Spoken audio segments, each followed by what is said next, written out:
আজকে নামাজ পড়ে ভোরবেলায় তিনি বললেন, হয়তোবা তিনি পেইড এজেন্ট হিসেবে কাজ করছেন, টাকা খেয়েছেন বা কারো অনুরোধে এগুলা করছেন, বিভ্রান্তি ছড়াচ্ছেন। শেখ হাসিনার পতনের জন্য নাকি ভারত দায়ী, ভারত চেয়েছিল তার পতন হোক। তার কথা একদিক থেকে সঠিক, আরেক দিক থেকে ভুল। আমি দুটি যুক্তি দিয়ে আপনাদেরকে বুঝিয়ে দিব। যেমন প্রথমে আসি, 15ই আগস্টের কথা বলেছেন বঙ্গবন্ধুর সপরিবারের হত্যার পিছনে ভারত দায়ী। বাংলাদেশের স্বাধীনতা কেন ডাক এসেছিল, বাংলাদেশ কেন স্বাধীন হয়েছিল, শেষ পর্যন্ত কিভাবে স্বাধীন হয়েছিল, এই ইতিহাসগুলো যদি আপনারা জানেন তাহলে এই কথার সাথে সেটা সম্পূর্ণ সাংঘর্ষিক। আমি যদি 47-এ যাই, যখন দেশ ভাগ হয়েছিল, বাংলাদেশ সংখ্যাগরিষ্ঠ মুসলিম, পাকিস্তান সংখ্যাগরিষ্ঠ মুসলিম, 2500 কিলোমিটার দূরে থেকেও সেই পাকিস্তানের সাথে বাংলাদেশ কিভাবে পাকিস্তান করে দিল, এটা ব্রিটিশরা ছাড়া আমাদের মাথায় ঢুকে না। তো যাই হোক, বাংলাদেশ একটি গুরুত্বপূর্ণ বন্দর সীমান্ত, ভৌগোলিকভাবে খুবই গুরুত্বপূর্ণ, ভারতের জন্য সবচেয়ে গুরুত্বপূর্ণ। এই বাংলাদেশের প্রতি ভারতকে বিষিয়ে দেওয়া হচ্ছে কেন? কারণ বাংলাদেশের ক্ষতিগ্রস্ত হলে ভারতও ক্ষতিগ্রস্ত হবে। এবং ভারত কেন চিন্তিত বাংলাদেশ নিয়ে? যেন বাংলাদেশে যদি জঙ্গি সন্ত্রাসী বেড়ে যায় বা এখানে অরাজকতা শুরু হয়, ভারতও শুরু হবে। প্রতিটা সরকারই চায় তার দেশের আভ্যন্তরিক সমস্যাগুলো সুন্দরভাবে সমাধান হোক এবং উগ্রবাদিতা কমে যাক, এটা প্রতিটা সরকারই চায়। এখন শেখ হাসিনার আশেপাশে এত শত্রু বেড়ে গেছে এবং ভারতের 3 মাস পূর্বেই ওনাকে জানিয়েছে যে আপনার বিরুদ্ধে এই ধরনের ষড়যন্ত্র হচ্ছে। পাশাপাশি বাংলাদেশ সরকার মানে শেখ হাসিনা ভারতমুখী হয়ে গিয়েছিল, চীনের সাথে ব্যবসায়িক সম্পর্ক করতে চেয়েছিল, যেটা ভারত সবসময় জানে যে চীন, সারা পৃথিবী জানে চীন যাদেরকে সহযোগিতা করে তারা কিছুদিনের মধ্যেই দেউলিয়া হয়ে যায়। কারণ তারা এমন একটা প্রজেক্টে ইনভেস্ট করে যে প্রজেক্ট থেকে আর কোনো ইনকাম আসে না এবং পরবর্তী সময় তারা সেই ঋণ বন্ধ করে দেওয়া এবং কথা দিয়ে কথা রাখে না, তখন সেই ঋণের দায়ে সেই দেশ দেউলিয়া হয়ে যায়। যেমন বাংলাদেশে এরকম আরেকটি ঘটনা ঘটেছে, রেলপথের পরীক্ষামূলক রাস্তা বানানোর জন্য বাংলাদেশকে বড় অঙ্কের একটা টাকা লোন দিয়েছিল। সেটা পরীক্ষা করার পরে যে রেলের জন্য আরও যে ইনভেস্ট করার কথা ছিল সেই ইনভেস্টটা তারা আর করেনি। সেই ঋণের চাপও কিন্তু বাংলাদেশে ঘাড়ে আছে। তারপরে আবার বাংলাদেশ চীনের সাথে কম শুল্ক হারে ঋণ আনতে গিয়েছিল, সেখানে 100-এর মধ্যে 50% ওকে হচ্ছে, 50% সফলতা হয় নাই, তিনি চলে আসেন এবং পরপর তার পতন হয়। যদি এই যুক্তিতে আপনারা দেখান যে শেখ হাসিনার পতন এই কারণে হয়েছে, চীনমুখী হওয়ার কারণে, তো আমি বলবো যে সেদিক থেকে যুক্তিসঙ্গত হতে পারে। কিন্তু বাংলাদেশ একটা জঙ্গি সংগঠনের হাতে চলে যাক বা পাকিস্তানপন্থীর হাতে চলে যাক, সেটা ভারত কখনোই চাইবে না। এখন চলে যাওয়াতে ভালো কি হয়েছে, মন্দ কি হয়েছে, এটা আপনাদের একটু বুঝতে হবে। সে যদি থাকতো তাহলে অসংখ্য রক্তপাত হতো। এবং তিনি কেন তার দলের লোকজনকে ডাকেন নাই, যেখানে 55% আওয়ামী লীগের সমর্থক সারা বাংলাদেশে, তারা যদি সমাবেত হতো ঢাকার ভিতরে বা গণভবনকে ঘেরাও করত, বাইরের একটা পাখিও ঢুকতে পারতো না। কিন্তু তাতে কি হতো? সংঘর্ষ হতো, বিপরীত দলের সাথে যুদ্ধ হতো, একটা বিশাল কারবালার ময়দান হয়ে যেত, লক্ষ লক্ষ মানুষ মারা যেত, একটা মানে অপ্রস্তুত অবস্থায় একটা যুদ্ধ হয়ে যেত। তো সেই মুহূর্তটা আসলে খুবই ভয়ঙ্কর হতো। আরো ভারত যখন দেখলো যে জানা অজানা মুখোশের আড়ালে যারা আছে, এই দেশের জনগণ যাদেরকে বিভ্রান্ত করা হচ্ছে, যারা আমাদের মতো সাধারণ জনগণ, তারা বুঝতে পারছে না যে এটা আসলে কোটা আন্দোলন নয়, এটা একটা আমেরিকান আরব বসন্ত এবং বাইডেনের একটা ষড়যন্ত্র। যেমন ডোনাল্ড লো আসা যাওয়া করেছে, পিটার হার্টস এখন ব্যবসায়িক হয়ে গেছে, সে সমস্ত ষড়যন্ত্রের পিছনে তার হাত ছিল। এই যে তাদের যে হাত ছিল, তারা কিন্তু জুলাই আন্দোলনের সময়ই এটা করে নাই, এই প্ল্যানটা ছিল বিগত 15 বছর ধরে। এবং 15 বছর ধরে ছিল কারা? পাকিস্তানপন্থী যারা, যারা হচ্ছে বাংলাদেশকে বাংলাদেশ মনে করে না, তারা পাকিস্তান মনে করে। আর আমেরিকার মানে একদম রাজপথে নেমে হাতে কলমে কাজ করছে আমেরিকা 2020 সাল থেকে। সেই কাজটা তারা কিন্তু অতীতে অনেক দেশে করেছে এবং ভবিষ্যতে আরো অনেক দেশে করবে। তারা সরকার নামিয়ে দেয় তাদের সাথে যদি লাভজনক চুক্তি না হয় এবং কোনো দেশে তারা যদি কোনো খনিজ বা মূল্যবান কোনো কিছু তাদের দরকার হয় নেওয়ার জন্য, যদি সেটা লিগ্যাল ওয়েতে না হয়, মানে হচ্ছে যে আলাপ আলোচনার মাধ্যমে যদি না হয়, তাহলে সেটা জোর করে ছিনিয়ে নেবে। এটা হচ্ছে তাদের স্ট্র্যাটেজি। এখন পাকিস্তান এখানে জড়িত, সেটা আপনারা সবাই বুঝতে পারছেন। কারণ হচ্ছে আপনারা দেখেন যে এই সময় পাকিস্তান থেকে জাহাজে মালামাল নিয়ে আসে, যে পাকিস্তান ভারতের থেকে চিনি কিনে, সেই চিনি আবার ডাবল মূল্যে, মানে আরো উচ্চ মূল্যে বাংলাদেশের কাছে বিক্রি করে। অনেকে আবার বলতেছে, যেমন ফুয়াদ ব্যারিস্টার, ভারতের সাথে শত্রুতা করতে গিয়ে যদি পাকিস্তানের সাথে মানে বন্ধুত্ব করতে হয় এবং তাদের থেকে জাহাজ আসে, তারা তো অবৈধ কোনো রাষ্ট্র না, তাদের সাথে জাহাজ আসবে, যাবে, আরো হাজারটা জাহাজ আসবে। এখন জাহাজ আসুক, সেটার চেয়ে বড় সমস্যা হচ্ছে সেটা চেক করতে দেয় না, মানে চেক আউট করতে দেয় না সেখানে কি আছে কি নেই, জাহাজে অস্ত্র থাকতে পারে, জঙ্গি থাকতে পারে, সেই বিষয়গুলো আসলে স্পষ্টভাবে জানার কোনো সুযোগ তারা রাখে নাই বর্তমান সরকার। এতটাই ভালোবাসে। আমরা দেখেছি জাতিসংঘ অধিবেশনে যে পাকিস্তানের প্রধানমন্ত্রী শরীফ নওয়াজের সাথে বসে মিটিং করেছে, সৌজন্য সাক্ষাৎ করেছে।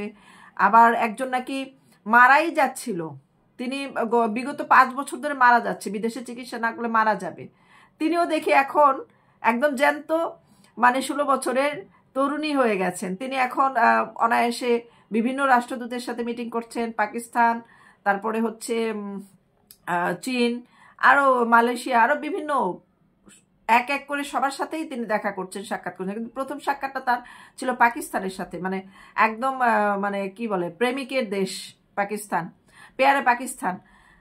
এখন কথা হচ্ছে, ভারত বিদ্বেষী কারা সৃষ্টি করছে, ভারত বয়কট কারা সৃষ্টি করছে জুলাই আন্দোলনের পূর্ব থেকে? ভারতের শাড়ি কারা পরে, ভারতের রিং কারা পরে, ভারতের চিকিৎসা নিতে কারা যায়, ভারত থেকে পাসপোর্ট এবং ভিসা নিয়ে প্যারিসে কারা যায়, পালিয়ে যায় কারা? পিনাকির মতো লোকজনই তো ভারতের সহযোগিতায় পালিয়ে যায়। তাহলে এখানে কেন এইভাবে বলা হলো, গোলাম মাওলা রনি কেন এইভাবে বললেন? হ্যাঁ, ওনার কথা যুক্তি কোন দিক থেকে সেটা কিন্তু তিনি প্রকাশ করেন নাই। আমি বলতেছি আপনাদেরকে, ভারত বিরোধী যে ষড়যন্ত্র শুরু হয়েছিল সেটার পিছনে গডফাদার কে ছিলেন সেটা হয়তোবা তারা জানতেন, শেখ হাসিনা জানতেন, কিন্তু এদেশের জনগণ জানতেন না। এখন আপনার বাড়িতে যদি আপনার পিছনে কেউ গোপনে শত্রুতা করে, আপনি তখন কিভাবে বুঝবেন? যখন আপনি ওই স্থান ত্যাগ করবেন, ওখান থেকে অন্য কোথাও স্থানান্তর হবেন এবং সেই জায়গাটা শূন্য স্থান হবে, এবং সেই জায়গার অবস্থানটা পূরণ করার জন্য আপনার যে গোপন শত্রু তারাই সেখানে পূর্ণ করবে এসে, এবং সেটাই হয়েছে। এটা একটা থিওরি, এটা এখান থেকে শিক্ষা নিতে পারেন। প্রস্থান মানেই চলে যাওয়া নয়। প্রস্থান মানে যেমন আমাদের হজরত মোহাম্মদ সাল্লাল্লাহু আলাইহি সাল্লাম, তিনি মক্কা থেকে মদিনা হিজরত করেছিলেন, হিজরত মানে প্রস্থান। তো তিনি তখন তাদের মক্কার মানুষের অত্যাচারে, বর্বর জাতির অত্যাচারে মদিনায় চলে যান। মদিনায় গিয়ে তিনি তার বিভিন্ন ধর্ম গোত্রের মানুষের সাথে তিনি কিন্তু নামাজ পড়েন, তাদের সঙ্গে তাদের ধর্মীয় আচার আচরণ পালন করেন, তাদের সঙ্গে একটি সৌহার্দ্যপূর্ণ সম্পর্ক তৈরি করেন, এবং খুবই বিনয়ের সাথে বহু মানুষ ওনার অনুসারী হয়। ওনার বিনয় আচরণে মুগ্ধ হয়ে, ওনার কথাবার্তায়, ওনার যুক্তিতে মুগ্ধ হয়ে বহু মানুষ তার অনুসারী হয়, সাহাবী হয়, এবং তার সাথে যুক্ত হয়ে মক্কা এসে মক্কা দখল করেন এবং মক্কা বিজয় করেন। ওই সময় কিন্তু তিনি মক্কার যত আশেপাশে প্রতিবেশী বা যারা ওনাকে যন্ত্রণা, লাঞ্ছনা, বঞ্চনা করতেন, তাদেরকে কিন্তু ক্ষমা করে দেন, কোনো প্রকার রক্তপাত ছাড়াই মক্কা জয় করেন। সেই দিকে যদি আমরা দেখি, তাহলে এই যে বর্তমানে, সেটা কিন্তু ওই মুহূর্ত থেকেও অনেক হাজার গুণ ঘৃণিত একটি সময় কাটছে এখন। আপনারা দেখেন যে সন্তান কেন আওয়ামী লীগ বা ছাত্রলীগ, যুবলীগ করতো, মাকে নামাজে ফেলে হত্যা করছে কুপিয়ে। দুলাভাই ছিল হচ্ছে আওয়ামী লীগের বা যুবলীগের বা হচ্ছে ছাত্রলীগের যে কোনো একটা কর্মী ছিল নামে মাত্র, বা ছিল না। আমরা একটা ভিডিওতে দেখলাম ওই পরিবার খুবই কান্নার রোল পড়েছে। একটা প্রবাসী ছেলে, তার শ্যালক বিদেশ থেকে আসছে বেড়াতে, যেই বাংলাদেশ নাকি বলেছিল র্যাপিডেন্স যোদ্ধাদেরকে বীরের সম্মান দেওয়া হবে, সেই প্রবাসীকে কিন্তু পিটিয়ে হত্যা করা হয়েছে।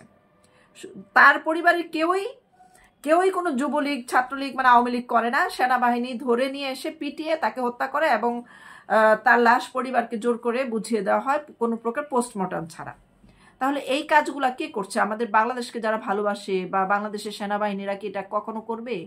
সেনাবাহিনীর একটি গোপন তথ্য ফাঁস হয়েছে ভারতের মিডিয়াতে, আজকাল বাংলা একটা চ্যানেলে। সেখানে একজন সেনাবাহিনী গোপন সূত্রে তার পরিচয় গোপন রেখে কিন্তু বক্তব্য দিয়েছে যে সেনাবাহিনীতে দুইটা ভাগ হয়ে গেছে, একটা মুক্তিযোদ্ধার 71-এর পক্ষে আর একটা জুলাই আন্দোলনের পক্ষে, মানে পাকিস্তানপন্থী আর একটা বাংলাদেশপন্থী।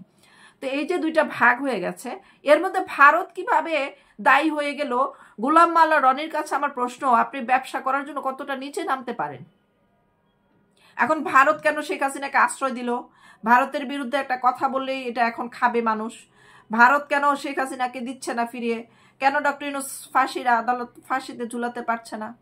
এই জন্য ওনাদের মাথা খারাপ হয়ে গেছে। আপনারা জানেন যে চীনের যে দালাই লামা আধ্যাত্মিক নেতা ছিলেন, তিনি, তাকেও কিন্তু চীনের ওখানে গণ অভ্যুত্থান হলে তাকে মেরে ফেলার জন্য খোঁজাখুঁজি করা হয়। তিনি 7 দিনের পায়ের পথ হেঁটে পাহাড় জঙ্গল পাড়ি দিয়ে ভারতে পৌঁছান এবং সেই ভারত কিন্তু শ্রদ্ধার সাথে সম্মানের সাথে তাকে আশ্রয় দেন। সেই দালালে আমাকে চীনের মতো পরাশক্তি নিতে পারেনি। সে বাংলাদেশ থেকে নাকি যে পরিমাণ যুদ্ধের জন্য চাপ দিচ্ছে, এই জন্য নাকি শেখ হাসিনাকে ফেরত দিতে বাধ্য হবে। দিল্লির লোকজন নাকি ভয়ে কাঁপছে। এই ধরনের বোকা বলদ মার্কা কথাবার্তা ওনার মতো একটা শিক্ষিত সচেতন মানুষ কিভাবে বলে? এখন ওনাকে নিয়ে ট্রল হচ্ছে, ওনাকে জোকার বানানো হচ্ছে ওনার এই কথার কারণে। ভারত শুধু দেখাতে চেয়েছিল যে বিশ্ববাসীকে দেখো কে আসলে অপরাধী এবং এটার পিছনে কারা গডফাদার, এর বাইরে আর কিছুই না। ভারত কখনোই আওয়ামী লীগ দলের সাথে কখনোই বেমানি করবে না, এবং যদি কেউ করে সেটা মমতা করতে পারে। এবং যারা এখন ভারত বিদ্বেষীর বিভিন্ন অজুহাত দেখাচ্ছেন, সীমান্ত হত্যা, তিস্তার পানি দিচ্ছে না, এগুলোর জন্য কি আসলে ভারত দায়ী না মমতা দায়ী? মমতার কাছে বহুবার শেখ হাসিনা পানি চেয়েছে, মমতা বহুবার ফিরিয়ে দিয়েছে মুখ কালো করে, সে কথাই বলতে চায় না। তো মোদি ওই দেশের প্রেসিডেন্ট, মোদির জায়গায় যদি অন্য লাউ কদু কেউ থাকে তাকেও তো সম্মান করতে হবে, সম্পর্ক ভালো রাখতে হলে, দেশকে ভালো রাখতে হলে।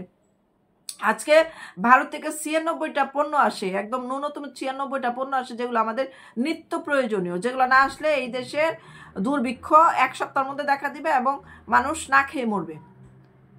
আর সেখানে বলা হচ্ছে যে ভারতীয় পণ্য বয়কট করা হলো, রিং খুলে ফেলতে পারতেছে না কিন্তু শাড়ি পুড়িয়ে ফেলতেছে। এখন একসাথে অনেকগুলা কথা কেন বলে ফেলছি? যারা আজকে বলতেছে যে ভারত দায়ী, ভারত অনেক কিছু করছে, এগুলো সমস্ত কিছু হচ্ছে বর্তমান অন্তর্বর্তী সরকারের যে ব্যর্থতা, বাংলাদেশের যে রাজনৈতিক অচলায়তন অবস্থা, সেটাকে সচল করতে না পারার যে একটা মানে ব্যর্থতার অধ্যায়, সেটাকে ঢাকার জন্য ভারতকে চাদর হিসাবে ব্যবহার করছে। আজকে যারা ঠাসঠুস বলতেছে ভারতের সাথে লাঠি নিয়ে যুদ্ধ করবো, ঢিলা কুলুপ নিয়ে যুদ্ধ করবো, এগুলো ঠাসঠুস। হয়তো বা 2-1টা খোঁচা দিতে পারে, কিন্তু তারপরে যে কি পরিণতি কত ভয়াবহ হবে সেটা তারা কল্পনাও করতে পারবে না। হতে পারে পাকিস্তান তাদেরকে সাপোর্ট দিবে, হতে পারে তুর্কিস্তান সাপোর্ট দিবে, কিন্তু তারা নিজেরা কতদিন সবল থাকতে পারবে? তারা তো এই যে পাকিস্তান অর্থনৈতিকভাবে নিজেই পঙ্গু। পাকিস্তানকে আরো দুর্বল করতে ভারতের খুব বেশি সময় লাগবে না। দরকার হয় ভারতে যে ইমরান খান আছে তাকে উদ্ধার করার জন্য ভারতবাসী পাকিস্তান দখল করে ফেলতে পারে।